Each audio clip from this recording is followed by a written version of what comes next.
여러분 안녕하십니까? 긴 추석 명절과 그리고 또 두 번의 연휴가 연속되어졌는데 또 한글날 연휴까지 여러분 잘 지내셨는지 모르겠습니다. 저는 개인적으로 여러분들을 떠올리면서 이번 추석과 연휴가 저와 여러분들에게 좋은 쉼이 되기를 그리고 회복이 되기를 기도했었습니다. 왜냐하면 저희들이 추석 같지 않은 추석을 보내야 했고 또 여름 같지 않은 여름을 보냈고 가을 같지 않은 가을을 보내고 있기 때문입니다. 여러분들이 이 연휴 속에서 좋은 쉼도 얻고 회복이 되기를 기도했고 아마 제 기도가 어느 정도는 응답되지 않았을까 이런 추측을 해보게 됩니다. 오늘 제가 배섬을 시작하면서 우선은 과제를 먼저 드리고 또 배섬을 시작해 볼 텐데 다음번 또 배섬을 위한 그 질문을 주시면 된 본문은요. 마가복음 3장 13절부터 19절까지의 말씀입니다. 이 말씀은 예수님께서 좀 더 구체적으로 12제자를 부르시는 장면인데 이 장면들을 묵상해 보시면서 떠오르는 상식적이고 합리적이고 또 이성적인 그런 질문들을 여러분들이 보내주시면 제가 말씀 준비하는데 큰 도움이 될 것 같습니다. 이번 시간에는 현문의답이라고 우리가 코너명을 지난주에 정했었는데요. 여러분들이 보내주신 어떠한 그 질문들을 가지고 오늘의 본문으로 들어가 보는 시간인데 한 분이 이런 오늘 본문에 대한 질문을 보내주셨어요. 한번 여러 가지 질문 중에 제가 이분 걸 소개해드리면 바리새인들은 예수님의 행적들을 보면서도 왜 완악함을 버리지 못하고 예수님을 고발하려 하고 죽이려 했을까? 예수님께서 구체적으로 안식일의 참 의미를 가르쳐 주시고 깨닫게 해 주려고 하셨고 예수님은 선한 일을 하고 있다는 사실을 직접 보고 알고 있었음에도 불구하고 말이다.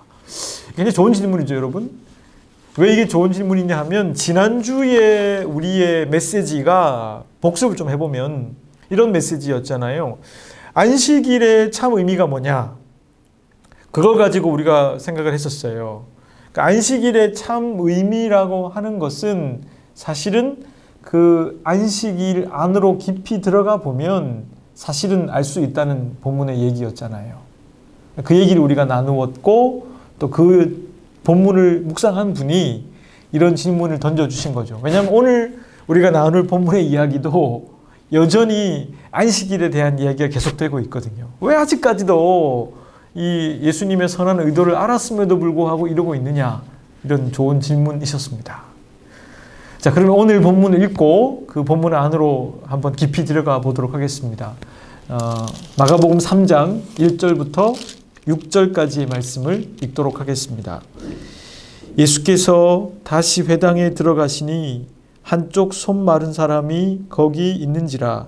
사람들이 예수를 고발하려 하여 안식일에 그 사람을 고치는가 주시하고 있거늘 예수께서 손 마른 사람에게 이르시되 한가운데서 일어서라 하시고 그들에게 이르시되 안식일에 성을 행하는 것과 악을 행하는 것 생명을 구하는 것과 죽이는 것 어느 곳이 옳으냐 하시니 그들이 잠잠하거늘 그들의 마음이 완악함을 탄식하사 노하심으로 둘러보시고 그 사람에게 이르시되 네 손을 내밀라 하시니 내밀매 그 손이 회복되었더라.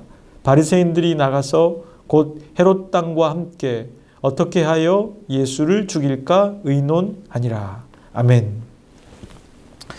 여러분 오늘 이 말씀을 조금 풀어서 해석을 곁들여서 본문을 한 번 더 리뷰를 해보면 좋을 것 같습니다. 이 본문은 이제 계속된 안식일의 이야기인데 예수님께서 안식일에 이번에는 회당에 들어가셨습니다. 그러니까 사실은 안식일에서 회당에 들어가는 것은 대단히 일상적인 일이잖아요. 유대인으로서 그 당시 사회에서 예배를 드리기 위해서 마치 우리가 주일날 예배당에 가듯이 안식일날 회당에 가셨다는 거예요. 자, 그런데 예수님이 이 안식일에 회당에 들어갈 때 오늘 본문을 보니까 어떤 무리가 뒤따라 동행한 것처럼 느껴지게 적고 있어요. 지난주에 말씀드린 대로 사실은 북쪽 지방에는 바리새인들이 많지 않았거든요. 근데 바리새인들이 예수님의 행적을 밀밭 사이에서도 동행했고 낱낱이 그 행적을 살피면서 동행했던 것 같습니다. 어디까지 동행했냐면 회당까지 동행한 거죠.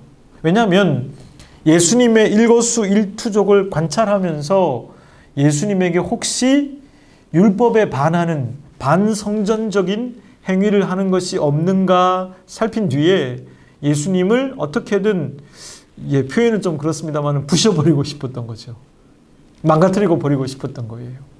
왜냐하면 자신들의 밥그릇을 유지 존속하기 위해서 자신들이 갖고 있는 기득권을, 종교적 권한을 내려놓을 마음이 전혀 없기 때문에 그러하죠.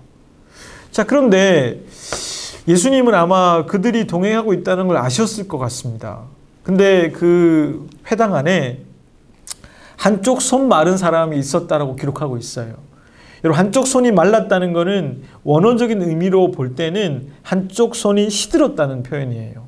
한쪽 손이 시들었다는 건 좀 더 해석해 보면 굳어버린 거죠.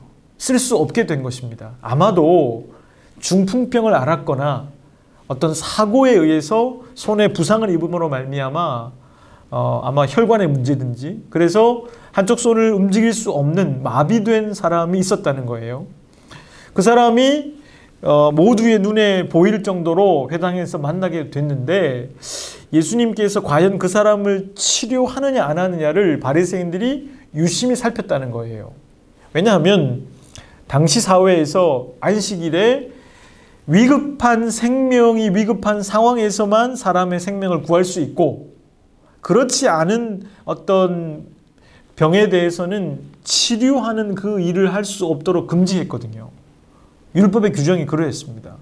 그러니까 예수님이 만약에 지금 생명이 위독한 것도 아닌데, 생명의 긴급 구호의 문제가 아닌데 이 사람의 한쪽 손 마른 것을 치료해 주시면 율법에 저촉되는 행위가 되기 때문에 또다시 바리새인들은 예수님을 공격할 수 있는 하나의 계제가 된 것이죠. 여러분, 이것은 마치 한국의 정치권에서 보수와 진보가 나뉘어져서 서로가 서로를 물을 준비를 하고 있잖아요. 그랬다가 어떤 이슈가 조금이라도 상대방의 진영에 불리한 게 나오면 물을 뜯잖아요. 때로는 침소봉대하기도 하고, 때로는 과장하기도 하고, 때로는 왜곡하기도 하고, 때로는 소문을 대문으로 만들기도 해서 목적은 뭡니까? 결국에는 여론조사에서 그 이슈 때문에 선점을 얻기 위함이 목적이잖아요. 마찬가지라는 것이죠. 지금 그런 목적으로 이 사람들이, 바리새인들이 예수님을 바라보고 있는 그때에 예수님께서 그 모든 마음을 간파하시고 이 손 마른 사람을 성전에서 이렇게 세우셨다는 거예요. 그런 다음에 예수님이 말씀하셨다는 거죠. 안식일에 선을 행하는 것과 악을 행하는 것 중에 어느 것이 옳으냐? 사람을 살리는 일과 죽이는 일 중에 어느 것이 옳으냐? 이렇게 말씀하신 뒤에 그들의 완악함에 탄식하시고 나중에 분노하신 뒤에 그 손 마른 사람을 고쳐 주셨다는 얘기예요.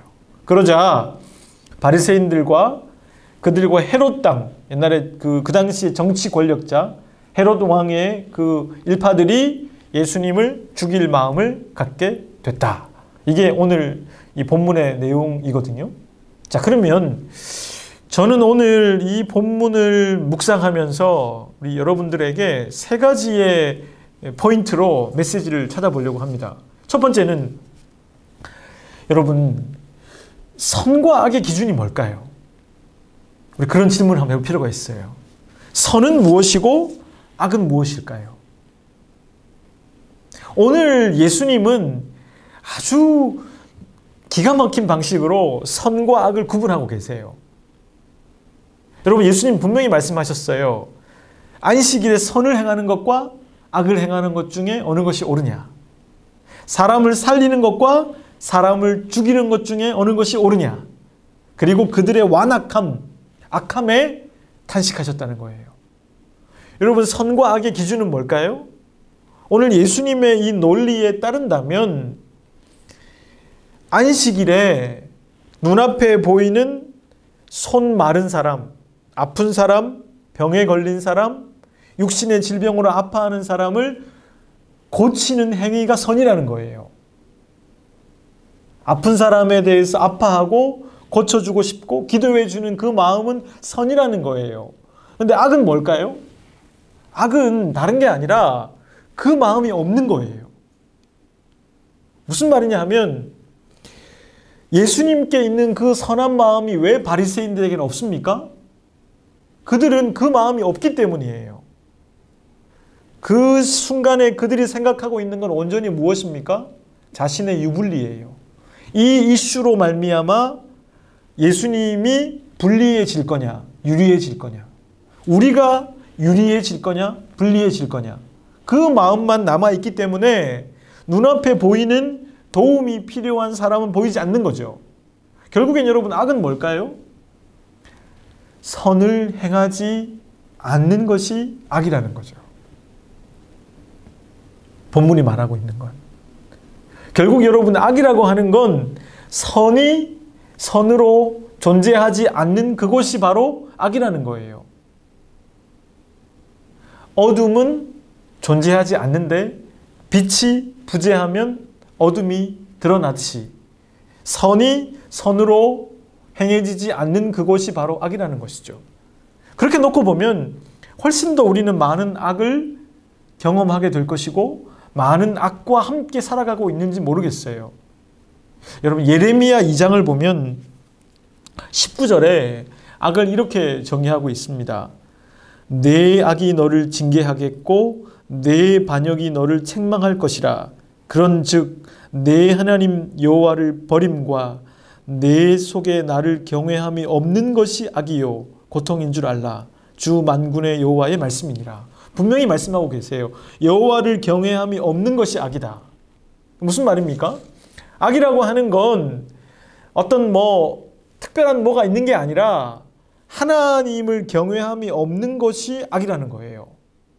그 말은 바꿔 말하면 선이 없는 것, 선을 행하지 않는 게 악이라는 거예요. 그럼 선은 뭘까요? 하나님을 경외하는 게 선이라는 거죠. 인간에게 있는 것이 아니고 하나님 앞에 인간이 서 있는 것, 하나님의 뜻을 구하는 게 선이고 그것이 없는 것들은 악이라는 거예요. 그러므로 여러분, 우리는 생각보다 훨씬 더 많은 악을 저지를 가능성이 매우 높습니다. 부지불식간에 악을 행할 수도 있고 깊이 생각하지 않고 편하게 넘어가려 버리는 것들 가운데 악을 행할 수도 있고 또 내가 귀찮아서 내가 생각이 짧아서 또는 내가 힘이 들어서 분별하지 않는 가운데 악을 행할 수도 있는 연약한 존재들인 것이죠. 여러분, 예루살렘의 아이히만이라고 하는 책이 있습니다. 한나 아렌트라고 하는 여자분이 쓴 책인데요. 이 책을 읽어보면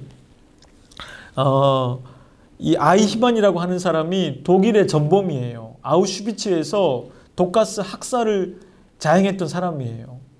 나중에 이제 전후에 이 아이히만을 전범으로 잡아서 예루살렘으로 압송해서 재판을 하는 이야기가 실려 있어요. 그런데 많은 사람들이 깜짝 놀라게 됩니다.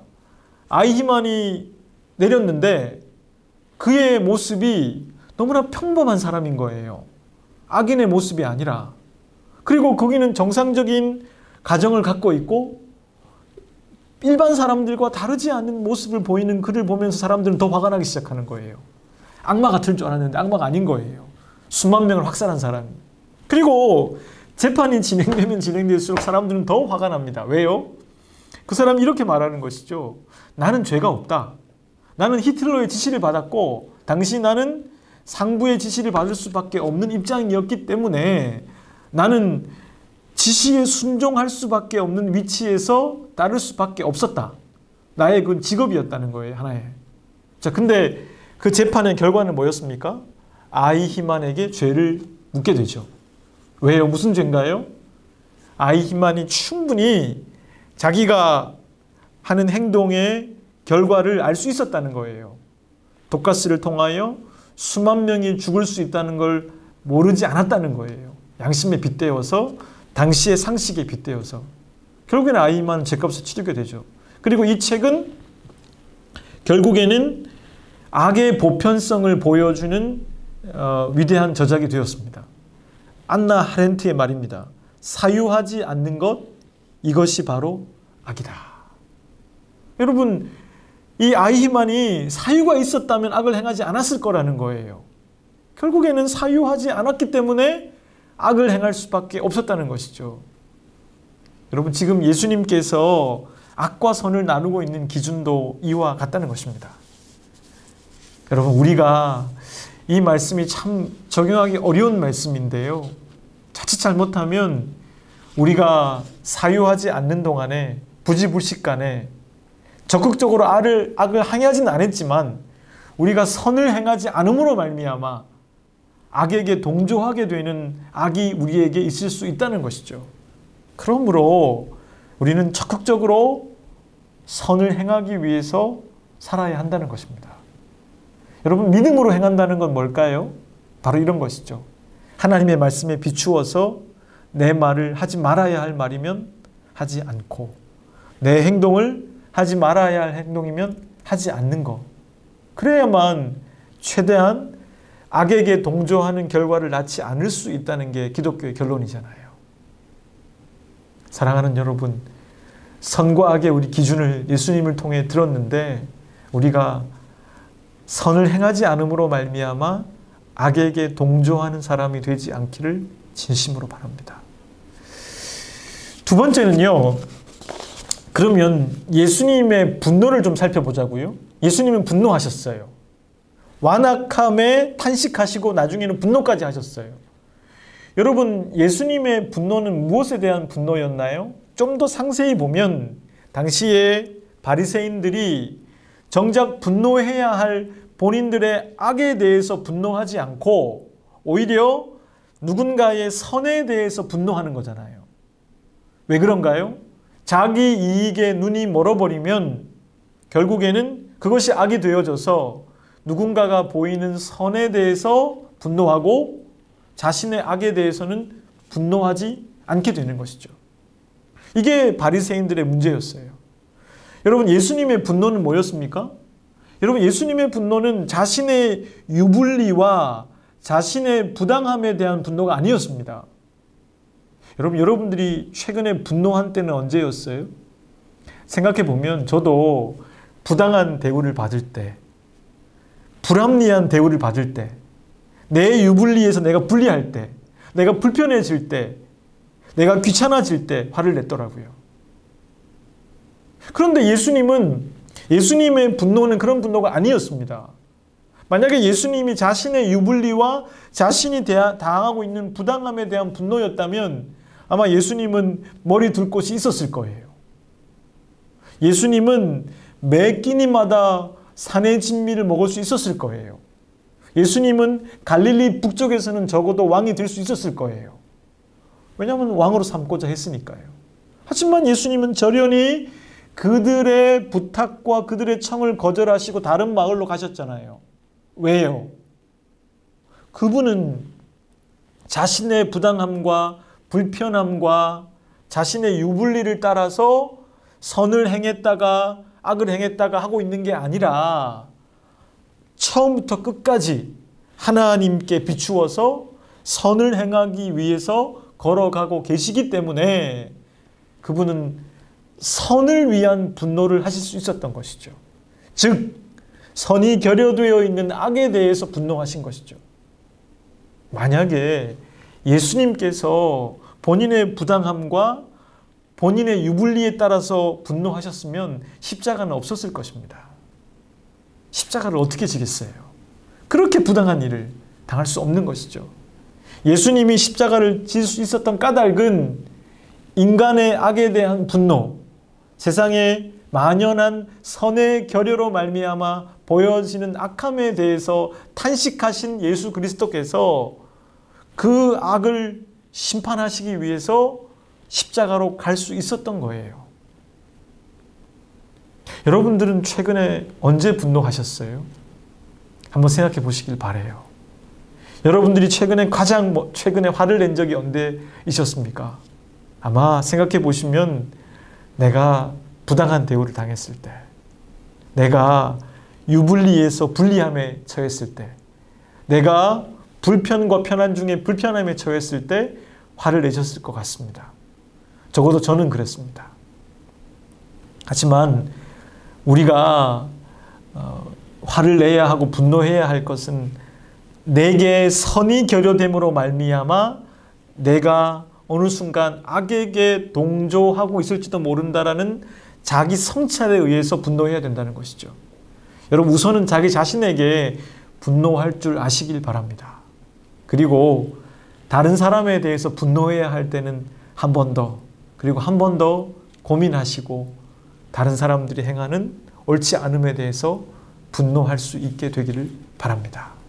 세 번째는 오늘 본문을 통해 알 수 있는 것은 예수님께서 선과 악의 기준을 보여주시고 예수님은 자신의 유리함과 불리함 때문이 아니라 자신의 원칙과 십자가를 향한 올바름 때문에 분노하셨어요.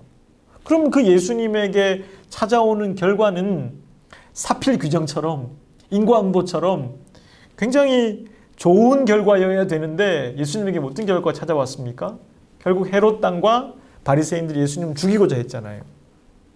결국엔 여러분, 선과 악 중에 선을 선택하는 사람, 그리고 자신의 불리함과 불편함 때문이 아니라 악에게 분노할 줄 아는 사람은 어떤 귀결을 가져올까요?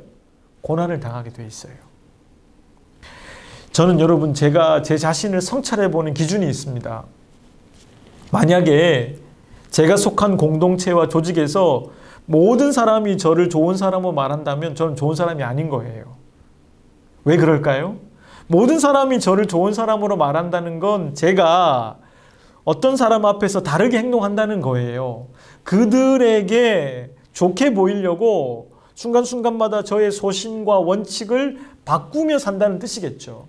어떻게 부족한 인간이 어떻게 모든 사람에게 잘할 수가 있겠어요? 그것은 내가 타협하고 있다는 얘기이고 합리화하고 있다는 얘기일 거예요. 또한 제게 속한 상황들을 볼 때가 있어요. 너무 편하고 좋다. 여러분, 그건 왜 그럴까요? 제대로 가고 있지 않으면 결론 아닐까요? 순간순간마다 불편한 상황이 오면 이렇게 저렇게 바꾸어버리고 이렇게 저렇게 말을 바꾸어서 조금이라도 갈등이 있을 만한 시간들을 피해버리기 때문에 편할 수 있는 것이죠. 몸은 편할지 몰라도 아마 마음은 괴로움으로 다가올 수밖에 없을 것입니다. 여러분, 여러분들에게 선을 행하기 때문에 찾아오는 불편함과 고난과 부당함, 이게 여러분들이 잘 가고 있다는 증거입니다. 누군가가 여러분들이 소신 있게 행하는 일에 대해서 동의하지 못하는 거, 여러분 자신이 틀릴 수도 있지만 여러분들이 잘 가고 있다는 뜻이 아닐까요? 적어도 여러분들이 사람들에게 좋은 사람으로 남기 위해서 마음이 가지 않는 말과 행동은 하지 않고 있다는 뜻일 테니까요. 사랑하는 여러분, 우리 선생님 여러분, 학부모 여러분, 오늘 말씀은 정말 저도 전하기가 어려운 말씀이고 저도 제대로 살아가지 못하는 부끄러운 말씀입니다. 그러나 오늘 말씀을 통해서 우리가 깨달아야 할 것이 있습니다. 우리의 사유가 부족함으로 말미암아 우리가 너무 쉽게 좋은 게 좋은 걸로 넘어가 버리는 동안에 자칫 잘못하면 우리가 선을 행하지 않음으로 말미암아 악에게 동조하는 사람이 되는 것은 아닌가 깊이 생각해 보아야 할 것입니다. 뿐만 아니라 우리가 분노해야 할 일은 내 유불리와 내 부당함이 아니라는 것입니다. 세상에 가득한 악의 구조적 모순과 또 나 자신의 약함에 대해서, 악함에 대해서 분노할 줄 아는 사람이 되어야 한다는 것이죠. 또한 뿐만 아니라 우리가 그러한 길을 갈 때 당하게 되는 고난, 어려움, 나를 힘들게 하는 사람들, 그것이 바로 내가 제대로 된 길을 가고 있다는 뜻입니다. 왜요? 앞서 밝힌 대로 선을 행하는 것은 그만큼 좁은 길이기 때문이고 선을 행하는 것은 쉽지 않은 일이기 때문입니다. 사랑하는 여러분, 부디 여러분들이 계신 곳곳마다 선을 선택함으로 말미암아 악이 소멸되는 것을 보길 바랍니다. 뿐만 아니라 여러분들이 그러한 작업을 위해서 분노해야 할 일에 분노하시길 바랍니다. 그리고 그런 가운데 여러분들이 당하는 고난의 문제 앞에서 예수 그리스도께서 넉넉히 넘어갈 힘을 주실 거라고 저는 믿어 의심치 않습니다. 우리 같이 기도하겠습니다. 사랑하는 하나님, 오늘의 말씀은 참으로 어렵습니다. 저희들이 이 말씀대로 살아갈 수 있을까 생각해 봅니다. 그럼에도 저희가 기억해야 할 점은 예수님께서는 그렇게 사셨다는 점입니다. 저희들이 구체적으로 예수님을 뒤따라 갈 수 있기를 바랍니다. 선을 행하지 않는 것이 바로 악이니 생각과 성찰이 부재한 곳에서 있을지 모르는 악을 저희들이 경계하게 해주십시오. 또한 저희들의 유불리가 아니라 선이 없음에 대해서 분노하게 해주십시오. 그리고 저희들이 선 때문에 당하는 불편과 고난을 통해서 저희 자신이 바로 가고 있음을 알게 해 주십시오. 사랑하는 안양제일교회 교육부 선생님들과 부모님들이 각 가정에서 선이 더욱 가득하길 바라며 이 선으로 어둠을 몰아낼 수 있도록 도와주십시오. 예수 그리스도의 이름으로 기도드립니다. 아멘.